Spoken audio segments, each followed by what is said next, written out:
I hereby introduce to you Mr. Michael Veazey. Hello, I'm Michael Veazey from Amazing FBA. If you want to be super awesome and stoked, you better go elsewhere. This one's for the Brits. Isolation is a dream killer. We all know that. The cure is connection.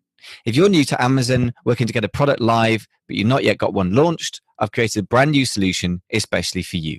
It's the Zero to Hero London Mastermind. It's designed to do one thing, get you launched on Amazon. So if you're stuck in research, supply negotiation with Chinese or importing, if you're lost in listing creation or launch strategy, we can sort you out. How does it work? Simple. We have a physical meeting once a month in North London, maximum 15 people in the room, 30 minutes each to solve your biggest business problem. We're action, not talk, guys. Video accountability call once a month, a newsletter once a month, and an exclusive Facebook group. It's simple, it's powerful, and it's hands-on. It works. For more details or to apply, go to amazingfba.com/London Mastermind. Amazing FBA, and that's F for Freddy, B as in Bravo, A as in Amazon.com/London Mastermind. There's a special deal on now, but only for the first 5 members to join. So to find out more, go to amazingfba.com/London Mastermind. Thanks for listening.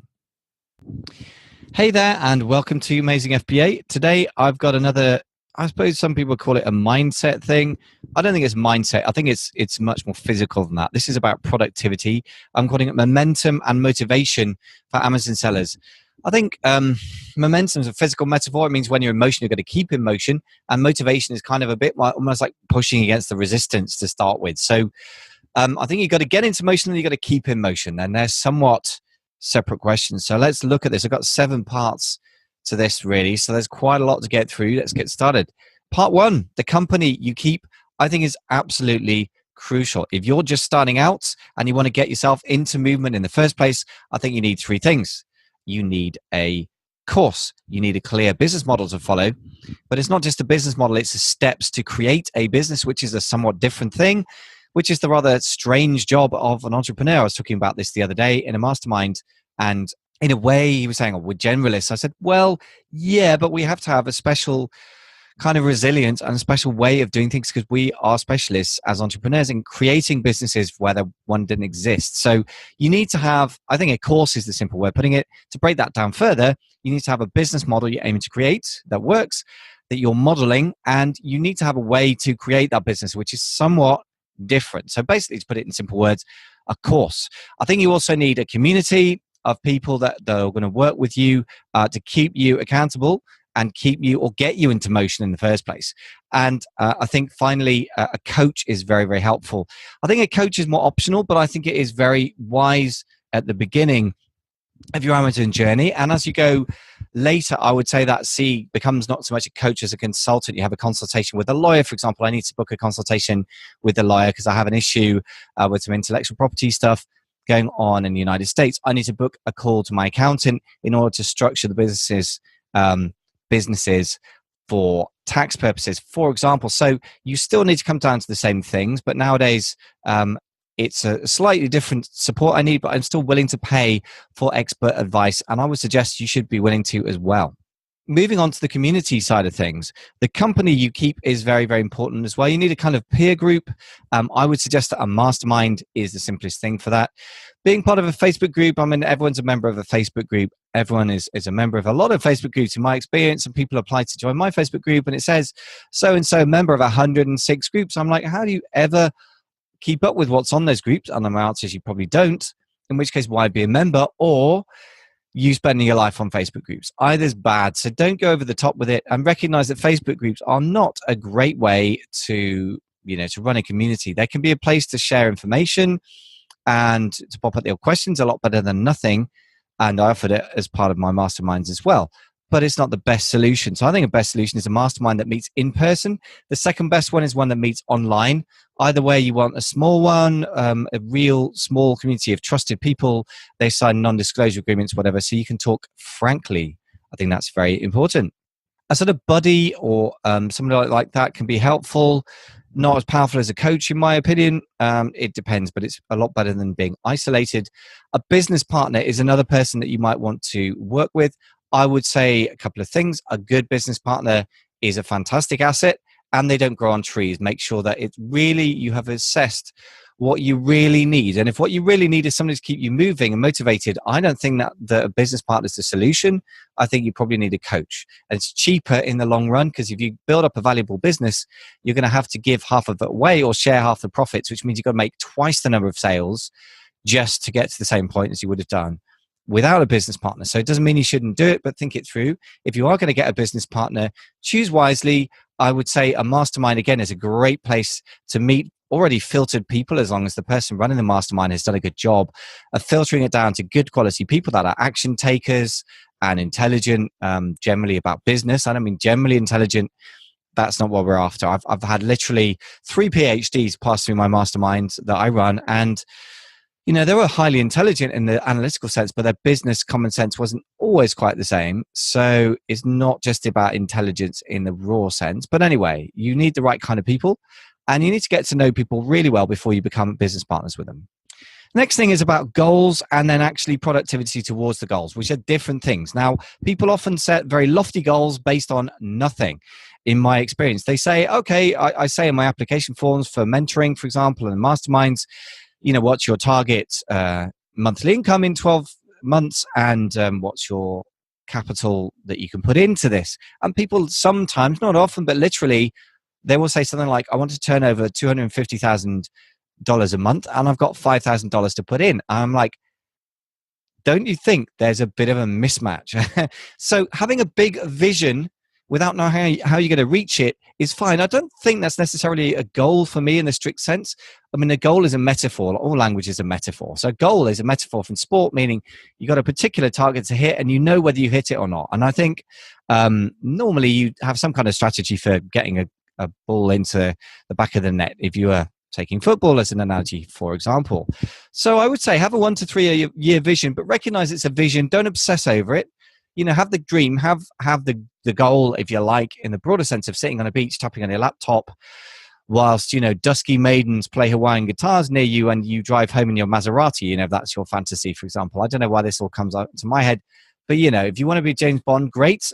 Welcome to the club. But actually, that's a vision at most, but that's not really a very powerful vision to motivate your employees either. So more important than that, 6-month goals are really, really good if you're doing private label, particularly if you're starting out. 6 months is a great time scale to try to launch your first private label product. And by the way, you're going to have to move it to do that. 8 months might be more realistic, but now is a perfect time. It's in 1st of May that I'm recording this, 2018. Perfect time to get cracking with getting your first products out of the door for Christmas 2018, which is when you can make most of your money on Amazon as well, or at least a big percentage of it. When it comes to more actionable stuff, I think 3 goals for every 2 weeks is a really, really good rhythm. That's what I use with a lot of my mentoring clients. Works pretty well. So, for example, if you're just starting out, building a business from scratch, and you haven't got any prior experience, you might come up with 50 products ideas, and then filter those, explore 20 keywords out of that, and define a niche of 5 keywords that you're going to bring back to me and go, right, Mike, I want you to sanity check this for me.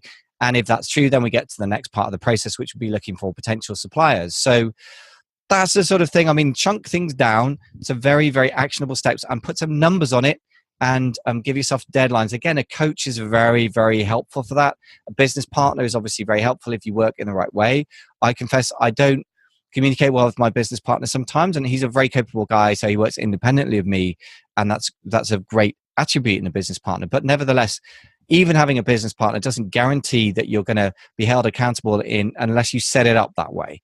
And if you're listening, Rob, sorry, I need to be more accountable. Mea culpa, I will try and be a better business partner. But, coaches are quite helpful because they are just there to keep you accountable and move you forward, really. So I do think they can be helpful.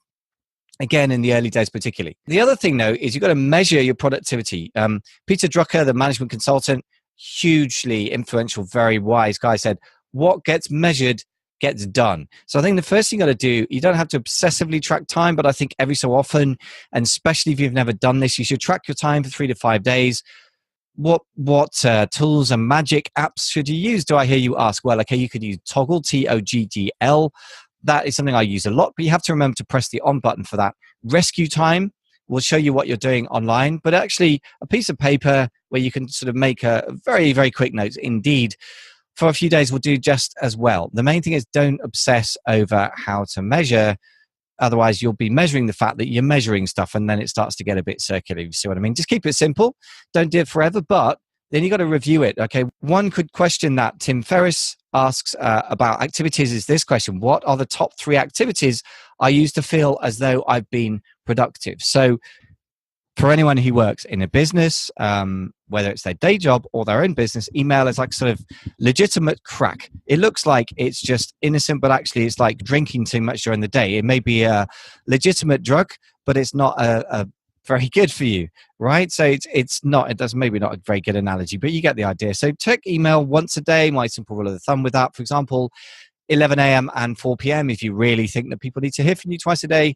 I personally just check it once a day, and people who communicate with me, and I try and communicate with everyone clearly, for example, podcast guests or mentoring clients, I say to them, if you want to speak to me within a 24-hour period, you need to Skype me, and they have my Skype address as well, or possibly PM me. So I have particular communication channels, but yeah, it's very important not to get caught up in those things. The other thing is poking around on Facebook, creating social media, which has no measurable output. I'm not saying that you should never do these things, but that sounds like very low value tasks that you probably want to be handing off to a VA as quick as you can.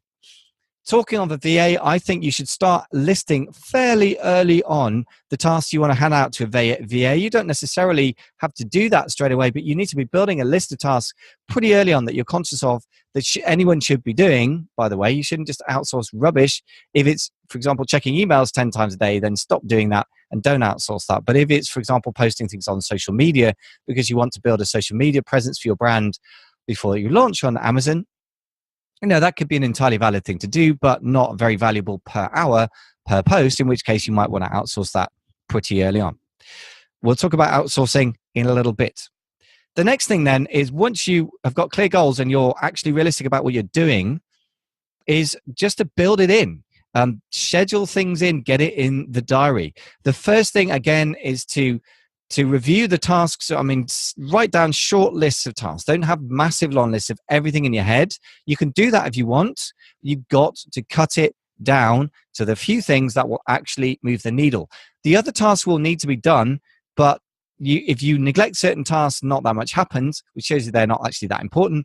You neglect certain things, really bad things happen. For example, the tax office gets in touch and fines you for not paying a tax return in, or corporate tax return, and that sort of thing that has an effect, but a bad effect. And other things, you do them and they have an effect because your revenue goes up, or you're happier, or you got more time to spend with your wife or family or husband or whatever. So that is how you know whether things are important or not. So first question to ask, another Tim Ferriss question: if I only accomplish this, will I be satisfied with my day? For example, recording this podcast is a key bit of activity for me today. Now, there's a couple of other things I want to accomplish, but if this is all I accomplish, will I be satisfied with my day? No, but at least I will have moved something significant forward. So that is the first thing you should be doing. And this is after lunch. I had a meeting scheduled in before lunch, and because it involved other people, I honored it. By the way, very important. 2 things to come back to there. But once I've done lunch, this is the first thing I'm doing in the freer part of the day where I have more choice over it. The next thing, though, is to schedule important tasks as rigid appointments with yourself. For example, I had an appointment this morning to be on a mastermind call with other people. And I was in 2 minds about whether I really wanted to get up to do that, because it was starting 9 o'clock in the morning, which isn't that early, but I had finished working on a podcast at midnight last night because I'd got behind, and therefore I wasn't outsourcing it because there wasn't time, and I nearly always outsource it now. So that's another hint in a second. We'll talk about outsourcing. But the reason I turned up for this meeting is because I promised it to other people. So there is great power in promising things to other people and making appointments with other people, because you don't want to let them down because you feel bad about it. You look like a flake, and you are. If you do that, by the way, I try and always make sure I honor appointments, or if I'm going to shift them, I try not to shift them too late. Again, I'm quite bad at doing this with my business partners. Sorry if you're listening, Rob. We need to get better at that, or rather I do. So try not to make appointments that you're not going to honor, or be vague about it. Try and make them realistic and attainable. And if you haven't got a business partner or an accountability partner or whatever, at least put an appointment in the diary with yourself, which is what I did with the podcast, for example. It got put back 15 minutes because I got an important phone call at the end of lunch hour, but I didn't let it drift into the late afternoon having checked emails. I haven't checked my emails yet today, or at least I think I had a quick scan earlier at about 11 And even that was risky. I didn't see anything important, so I'm not going to check them now until later, or any other form of messages, until I've got this in the can. So let's talk a bit more about momentum. And all of this is about building and creating momentum. But I think success breeds success is one of the things we've got to recognize. So what you want to do is two things. First of all, go for small wins, but also before you even do that, and that's especially when you're starting out, you want to set yourself up to win. So you want to define success in a way that is winnable. In other words, for example, if you make no profit at all, but you sell £100 worth of products on Amazon.co.uk, for example, if you're based in Britain, and they are just a bunch of books that you found in your house, and you've just scanned with the Amazon seller app, and they don't even make a profit. That is a win for me, because you're learning how to scan books and how to scan products, how an Amazon listing is made against an existing product, and how you do fulfillment by merchant. The next thing to do is probably to start creating your own listings and doing fulfillment by Amazon and inbound shipping, and so on and so on. So you're doing baby steps. What you're learning is you're learning how to run the Amazon system, and that is a huge win. Just because you haven't made money yet doesn't mean you can't define it as a win. Learning whether a market on paper, as in the research stage, looks viable to enter before you invest is a big win. Getting a potential product is a big win. And more importantly, learning the process is a win as well. So there's a bit of a theme here, which is to say that learning processes is a win, as well as, moving forward through the process. So everyone wants the magic answer to the question, what product should I sell? And of course, you should have that answer to that question. It's a very, very important question. But if you learn how to do that process to give you that answer, then that gives you multiple wins. Because number one, you can repeat that success. And number two, you can outsource it if it's a clear process, which is what I'm about now. This is what my business at the moment is all about for me. I want to get stuff off my plate and other people doing processes that I have set up. I want to monitor, but I don't want to do the legwork, because I'm just getting exhausted. And that is a problem with entrepreneurs and burnout and stuff as well. We'll talk about that a little bit as well. So with your first product, I would say if you want to test the market, you can actually get a first order of it that is generic, not private labeled, with a low MOQ, low minimum order quantity, just to test the market before you get spending 6, 7, 8 months private labeling something and going through a complex process sometimes, and then discovering that the market doesn't want your product. So again, if you manage to sell at break even, but you get that feedback from the marketplace, that is a win for me. Okay, so win is to find the answer to the question, will this sell at X price at Y volume? So can it sell 300 units a month of this thing at $20? If yes, and I can answer that question with my test order, that's a win. The fact that I haven't made profit yet is okay, as long as I wasn't going in expecting profit. So there's a few examples of small wins that are nevertheless important wins, and that if you define them in the correct way, I'm not talking about BSing yourself. If you sit around for 6 months researching and you never do anything, you don't sell anything, I would say you're way behind the curve.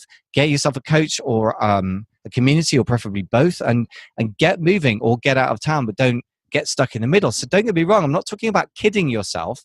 I'm talking about setting defined goals and achieving them. That said, though, I'm talking about defining the goals in a small way that recognizes the value of learning about markets and testing them, and also learning processes. And I think those are really, really key things by which you should define success, as well as raw revenue and, of course, profit. Of course, you've got to define those as well, but it's going to take you a while to get there if you're first starting out. And even if you're still working really, really hard, if you're in the midst of an Amazon business that's doing well and got revenue, but you're working too hard, then I think one of the biggest wins for you might be to define your processes and learnings more clearly. So coming to that, the next thing I would say is outsource early.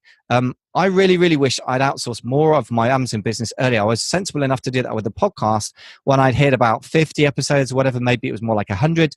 I'll produce 245. I think this is 246 episodes now. There's no way I've got to that number without blowing up or my wife leaving me. No, because last night, for example, I edited the podcast myself because I got so last minute between the scheduling and of publication and my production. I hadn't been systematic about filling the pipeline with guests, and therefore I got behind, and therefore I got so behind that I had to create a podcast on a Monday evening and publish it on the Tuesday. There was no way my poor editor who's going to be able to do that. He's very quick and responsive. And Daniel, if you're listening, thank you very much, buddy, for your work.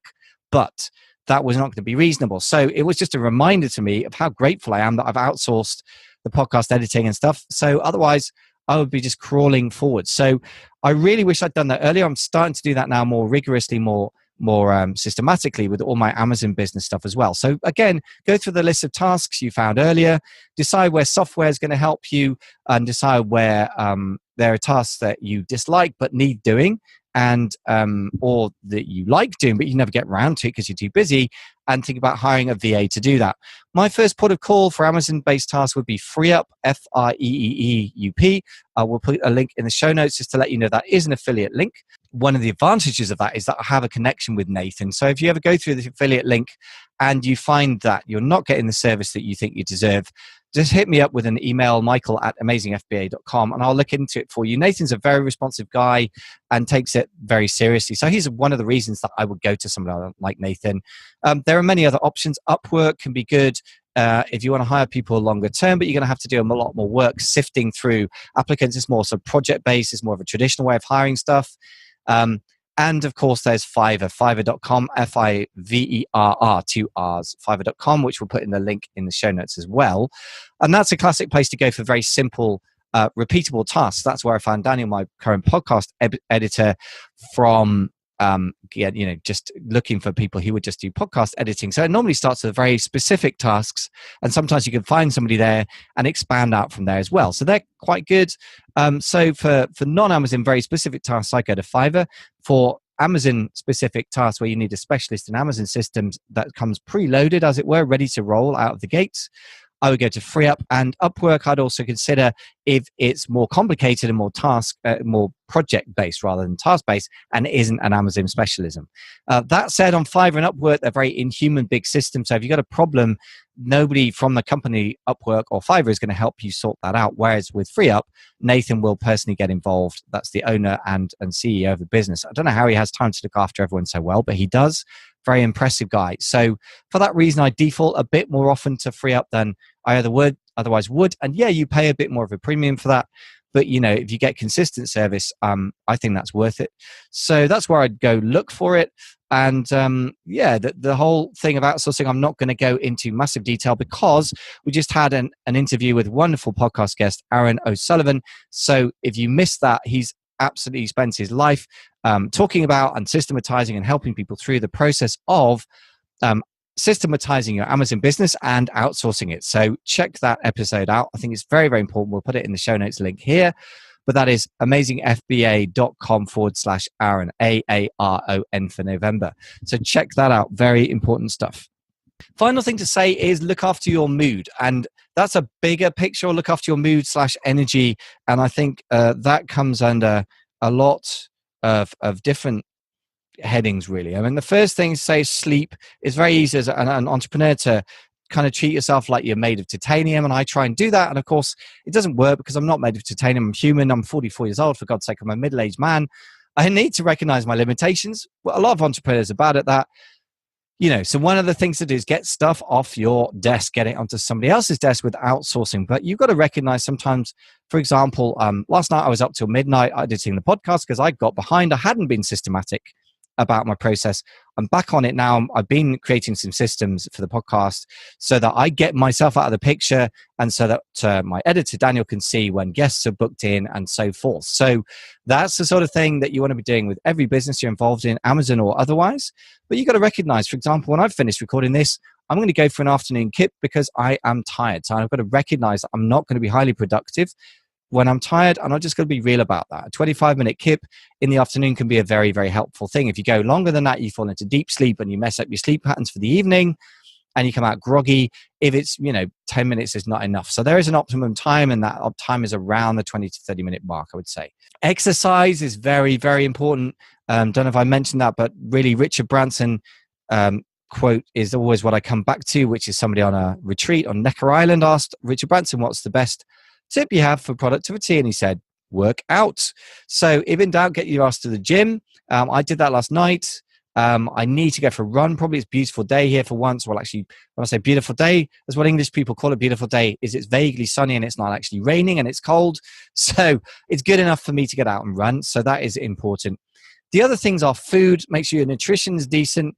I drink bulletproof coffee these days in the morning sometimes, if I can face it, which is coffee with clarified butter and brain oil. And don't ask me what that is. If you want to look it up, we'll put some links into Bulletproof Coffee. Please note that, Daniel, or whoever's doing the show notes.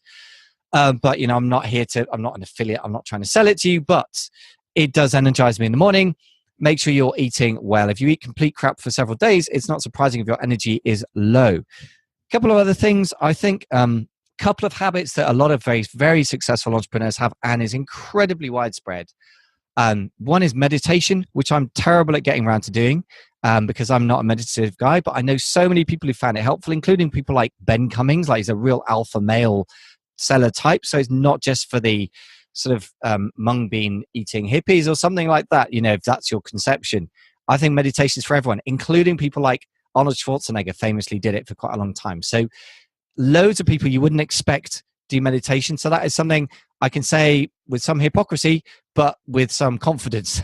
The second thing is something I do reasonably consistently do, but need to get better at, which is doing gratitude lists. And I think it's so, so important when you're striving to achieve more than you are, to be better than you are, to up your numbers, whilst doing that, to nevertheless recognize where you've come from and be grateful for that. I mean, I'm very, very easily self-critical and I haven't achieved enough or whatever. And I look back, actually, between myself and my business partners, I've turned over $250,000 on Amazon with product sales. I've done what it is, somewhere north of £60,000 on Amazing FBA and personal income, which is more modest, but it's been my own baby that I've grown from scratch. We've done 245 episodes. I've interviewed 40 podcast members. I'm not saying that to try and boast, but just to remind myself really of where I've come from and what I've achieved from nothing to 2 internet businesses within 3 years. I've got to give myself a bit of a pat on the back, which is not about being lazy or about being, thinking I'm so great or anything. It's nothing like that. It's about being grateful, not because I think I'm great or terrible. It's just like I'm grateful for the opportunity. I'm grateful I live in an era where I can create these businesses online and have had these opportunities to do so. And I'm grateful to be able to share it with you and use my, I was going to say, not so much God-given talent, perhaps there's just urge to talk a lot in a way that hopefully is of value to you. I hope it is. If it is, then please be nice and give me a nice iTunes review. I've got some link on the show notes. We'll put that in, but basically we'll put a link in the show notes where you can just go to amazingfba.com/review and you can give us an iTunes review. But apart from that, come and join us if you're not part of the conversation at the Facebook group. If you're not a member of too many thousands already, at amazingfba.com/FB, F as in face, B as in book. And other than that, go think about this stuff, because this stuff feels like it's not fluffy. It's not generalized advice. This is based on, 3.5 years of trying to create an Amazon business and 3 years and a bit of being in business as an Amazon business owner, and also a couple of years now of coaching and mentoring people. And this stuff is really the difference between success and failure in a lot of cases. It's how you manage your time, your mood, your energy, and how you link up these big highfalutin dreams with what happens day to day. And it's that link that's the hard thing, but it's worth fighting for, because that's what makes the difference between a wantrepreneur and an entrepreneur. Thanks for listening.